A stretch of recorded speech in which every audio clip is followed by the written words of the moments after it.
In this nugget, we're going to walk through the process in the hands-on lab environment of installing the ESXi hypervisor on a host computer.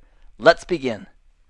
You know what's tricky? It's tricky to run virtual machines on top of a host that's running the ESXi hypervisor from VMware if we don't have that hypervisor software running.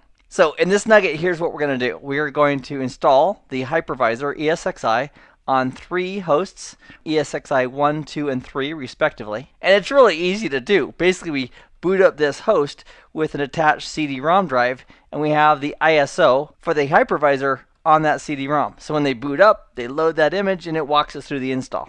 So for the demonstration, let's go ahead and do the install on ESXi 1, and then in the lab environment, you can do the ESXi 1 along with me, and you can also go ahead and do the ESXi 2 and ESXi 3 using the exact same steps that we used for the first one. And that way, the benefit is you have 3 times the practice of installing ESXi on a host. Now, regarding some of the infrastructure that I want to share with you right now, each of these ESXi hosts has 6 different network interface cards.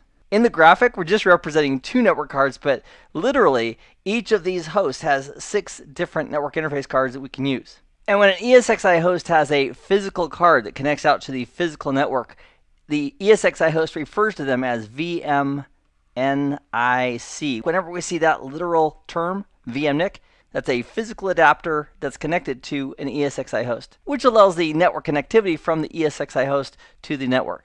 So even though each of these ESXi hosts, 1, 2, and 3, have multiple network interface cards, initially we're just concerned with one of them, and that's going to be the one that's connected to the management network. And the management network is an IP address of 192.168.1.0 with a /24-bit mask. And the IP addresses that I want to assign for these 3 ESXi hosts, so we can work with them and manage them over the network, is going to be .101 for ESXi 1, .102 for ESXi 2, and any guesses here? You got it, .103 for ESXi 3. Also, as part of the lab environment, I've got a Windows server right here that's running the dynamic host configuration protocol that can hand out dynamically IP addresses to these hosts. I also have DHCP reservations already set up so that ESXi 1 will get .101, ESXi 2 will get .102, and ESXi 3 will get .103 by default via the DHCP reservations.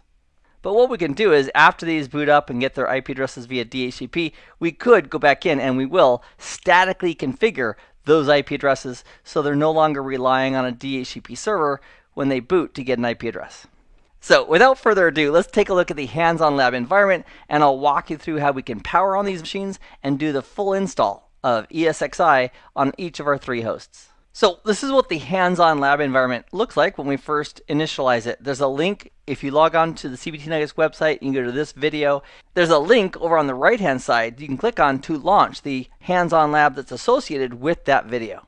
So what many learners have found to be successful for them, and I want to pass it on to you, is that when you first start a video, if you click on the link for the hands-on lab and let it initialize in the background, that gives it a few minutes to get everything initialized and going while you're enjoying the video. Other students have chosen to watch the whole video first and then go back and watch it again and then step through the hands-on lab as they watch the video a second time. And if you have a second monitor, or if you watch the video on an iPad or a tablet or a smartphone and do the hands-on lab on the computer, that can make it even more convenient for you to get the hands-on practice using the lab environment.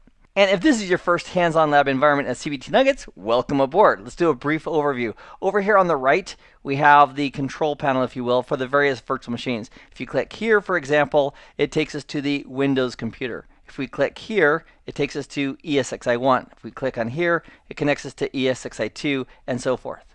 Also, this is the password that we're going to use everywhere in the lab. So instead of having to type that out every time, as a convenience, you could go ahead and put the cursor where you need to in the virtual machine, and then click on the little icon that represents the clipboard, and it will paste that password into that space. You don't have to use it, but it's a convenience that makes it a little bit easier to put in passwords. So our goal right now for you and I is to install the hypervisor ESXi on each of our 3 hosts. So let's go ahead and click on ESXi 1 over here on the right. And I thought it would be fun for you and I for this lab to leave this machine off initially so that when you and I click on start, we can see every single step regarding the initialization and installation of ESXi. So with that being said, let's go ahead and click on Start to turn on this machine. And if there's a pop-up like this that says, "Are you sure you want to start this machine?" just go ahead and click on Yes, and that will boot this machine. And now it's going through the initial menu for the ESXi, and now it's actually loading this up from the CD-ROM.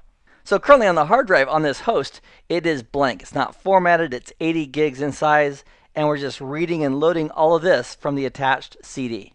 And in the interest of time for this video, I'm going to go ahead and speed this up until it asks us for any user interaction.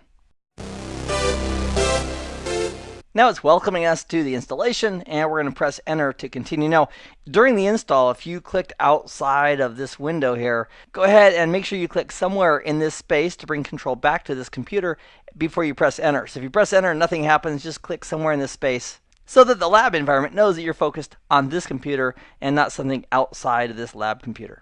With that said, we'll go ahead and press Enter to continue.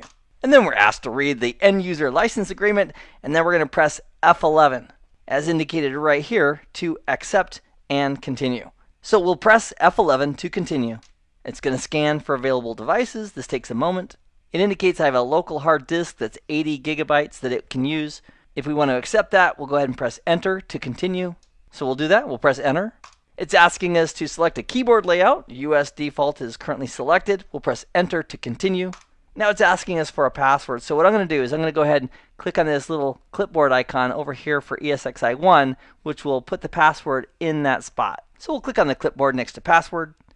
And then we'll click back over here in this box here, and then hit the down arrow to go down to the confirm password field. And then I'll go ahead once again and click on this clipboard next to password to put it in. And then I'll click once more over here with my mouse to put the control back in this window. And then we can press Enter to continue. It wants us next to confirm the install, warning us that the disk is going to be repartitioned, so we'll press F11 to go ahead and install the software.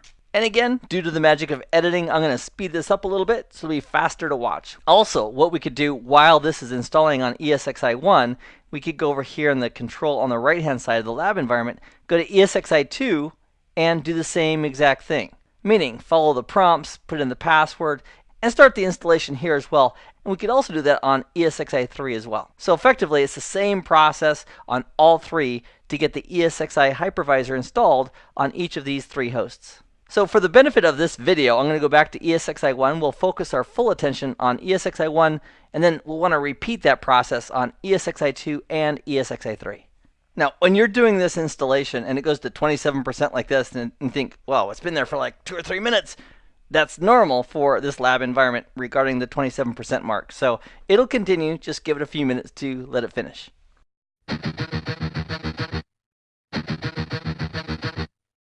All right, it says the installation is complete. We're going to go ahead and click inside this box here just to make sure the focus is in this window. And then it's asking us to press Enter to go ahead and reboot this ESXi host, which will now run and launch the hypervisor ESXi from its local hard disk. So we'll go ahead and press Enter to go ahead and do that reboot. And now, ta-da-da-da, it is done. ESXi, the hypervisor, is now running on this host. So here's the IP address that it got from DHCP of 192.168.1.101, and that's because I have a DHCP reservation for this specific MAC address running on this network interface card on this ESXi host. So it knew exactly which one to hand out. And it's also picked up a link local address regarding IPv6. And what we'll do in our next nugget is I'll walk you through how we can use the direct console user interface on this ESXi host to change this IP address so it's static IP address for IPv4, and we can also disable IPv6 if we want to as well. So now in the hands-on lab, what I'd like you to do is do this installation as well for ESXi1, and then repeat the process for ESXi2 and ESXi3 in the hands-on lab. So have some fun with that in the hands-on lab for practice. Meanwhile, I hope this has been informative for you, and I'd like to thank you for viewing.